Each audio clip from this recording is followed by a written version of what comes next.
भैया इधर आ जाओ इधर।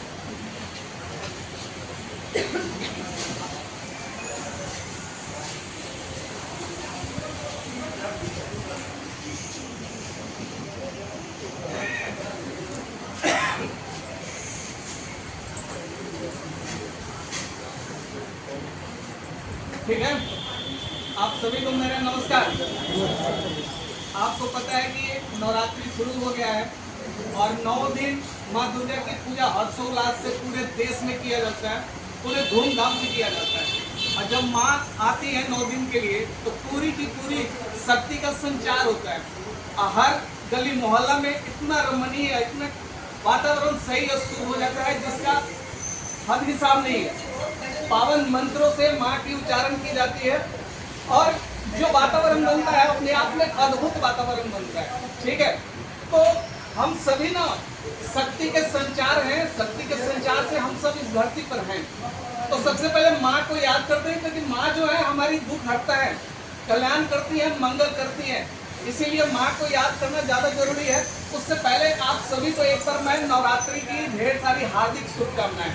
ठीक है, तो माँ को याद करते हैं और इस शक्ति के संचार को याद करते हैं। ठीक है जी, तो माँ को याद कैसे करते हैं? सर्व मंगल मांगल्ये शिवे सर्वार्थ साधिके शरण्ये त्र्यंबके गौरी नारायणी नमोस्तुते। हे माँ, मैं आपको प्रणाम करता हूँ। मेरे जिंदगी में जो दुख है, जो बाधाएं हैं, उसको दुख दूर करो, मंगल करो और मेरा कल्याण करो। इसीलिए माँ को याद किया जाता है। माँ ही सृष्टि की रचयिता है, माँ ही सृष्टि के रचयिता है और माँ की वजह से ही हम सारे हैं। एक माँ ही है जिसके वजह से, जिसकी शक्ति से ना हम सब उपस्थित हैं और दुनिया को तमाम जो चीजें हैं ना वो माँ की कृपा से ही देख रहे हैं, माँ की दया से, दृष्टि से ही देख रहे हैं। तो माँ को जानते हैं क्या क्या करते हैं? माँ को कहते हैं या देवी सर्वभूतेषु मातृरूपेण संस्थिता नमस्तस्यै नमस्तस्यै नमस्तस्यै नमो नमः। माँ को मातृरूपेण भी कहते हैं, माँ को इसलिए माँ भी कहते हैं। फिर माँ को क्या कहते हैं? या देवी सर्वभूतेषु शक्ति रूपेण संस्थिता नमस्तस्यै नमस्तस्यै नमस्तस्यै नमो नमः। माँ को शक्ति के रूप में भी हम कहते हैं कि माँ आप शक्तिशाली हो, सर्वव्यापी हो। या देवी सर्वभूतेषु बुद्धि रूपेण संस्थिता नमस्तस्यै नमस्तस्यै नमस्तस्यै नमो नमः। माँ को बुद्धि भी कहते हैं, माँ को लक्ष्मी भी कहते हैं। या देवी सर्वभूतेषु लक्ष्मी रूपेण संस्थिता नमस्तस्यै नमस्तस्यै नमस्तस्यै नमो नमः। माँ को लक्ष्मी भी कहते हैं, माँ को धन भी कहते हैं। तो माँ जो है सभी एक शक्ति का संचार है। बिना माँ के इस धरती को चल नहीं सकता। तो माँ की शक्ति से हम सब कुछ देख रहे हैं, सुन रहे हैं और समझ रहे हैं। क्योंकि माँ दुर्गा का ही ये नारी जो होती है ना स्वरूप होता है। जो हमारी माँ बहनें होती है ना वो क्या होती है? दुर्गा का ही स्वरूप है, शक्ति का स्वरूप है। एक माँ क्या करती है? हमें 9 महीने गर्भ में धारण करती है और अपने उस गर्भ धारण में 9 महीने खून से सिंचाई करती है। तो उसके किए हुए कर्म को हम कभी ऋण अदा नहीं कर सकते, उस शक्ति का हम ऋण अदा नहीं कर सकते। तो माँ जो है, हमारी दुर्गा माँ जो है जस्ट लाइक नारी में वो विभिन्न रूपों में आती है। हमारे गृह लक्ष्मी के रूप में आती है, माता के रूप में आती है, शक्ति के रूप में आती है, बुद्धि के रूप में आती है, लक्ष्मी के रूप में आती है। तो ये जो रूप है माँ का, माँ हमें 9 महीने गर्भ धारण करके वो प्रसव पीड़ा धारण करती है। इतना प्रसव पीड़ा होता है जिसमें जान जाने की पूरी संभावना रहती है, फिर भी हमें माँ जन्म देती है। क्यों देती है? क्योंकि वो शक्ति है। समझिएगा इस बात को। आज की बात बहुत गहराई की बात है और मैं चाहूंगा कि आप लोग समझिएगा। जब माँ हमें 9 महीने धारण करके जन्म देती है तो वो जीवन को जोखिम में डालकर, जहाँ जीवन और मरण की समस्या होती है वहां पर अपने औलाद को पैदा करती है और कहती है कि मेरा बेटा शेर होगा, मेरा बहादुर बेटा होगा, मेरा लाल लाखों में एक होगा। ऐसी माँ धारणाएं रखती है और बच्चे की पालती है और उसको जन्म देती है, संस्कार देती है। इसीलिए माँ को क्या कहते हैं? विद्या रूपेण, मातृ रूपेण। ये सारा माँ के लिए यूज किया गया है।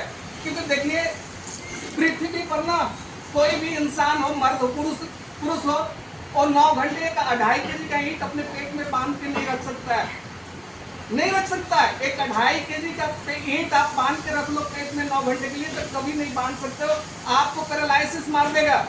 लेकिन एक माँ ही ऐसी शक्ति का स्वरूप होती है जो अपने बच्चे को 9 महीना धारण करती है और जन्म देती है, और उसको क्या कहती है, बेटा मेरा राज दुलारा है, बेटा मेरा हीरा है, बेटा मेरा सबसे प्यारा है, कहती है बेटा मेरा जीवन में कुछ करेगा। इस संकल्प के साथ एक माँ अपने बच्चे को परवरिश करती है और पालन करती है। तो वो माँ हस्ती होती है, वो माँ शक्ति होती है जिसने जीवन को धरती पर लाती है। सारी सृष्टि अगर कहा जाए ना तो माँ की कृपा से ही चल रहा है, माँ की कृपा से ही चलता है, और माँ के कृपा का कोई बिना उसका ऋण अदा नहीं कर सकता है।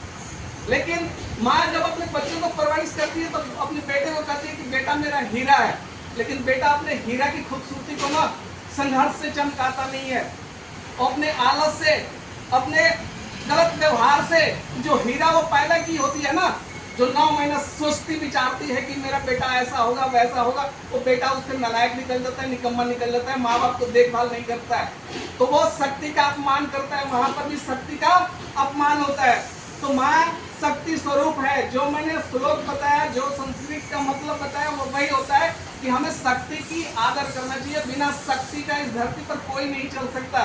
यहाँ तक तो माँ की रूप होती है, फिर शक्ति के रूप में ना, फिर हमारे जीवन में जब हमें जीवन में आगे बढ़ना होता है, जीवन में कुछ बड़ा करना होता है, उस जगह पर फिर एक लक्ष्मी का हमारे जीवन में प्रवेश होता है। माँ का एक 20 साल का चैप्टर होता है, जो 20 साल अपने बच्चे के लिए दिन रात मेहनत करती है, दिन रात दुआएं मांगती है, लेकिन उस बेटा को भी, उस माँ को ख्याल रखना है, उस शक्ति का भी कदर करना है, इज्जत करना है। क्योंकि माँ जो हमारी होती है हमेशा आदरणीय, पूजनीय और सम्माननीय होती है, उसकी कभी भी अवहेलना नहीं करना चाहिए।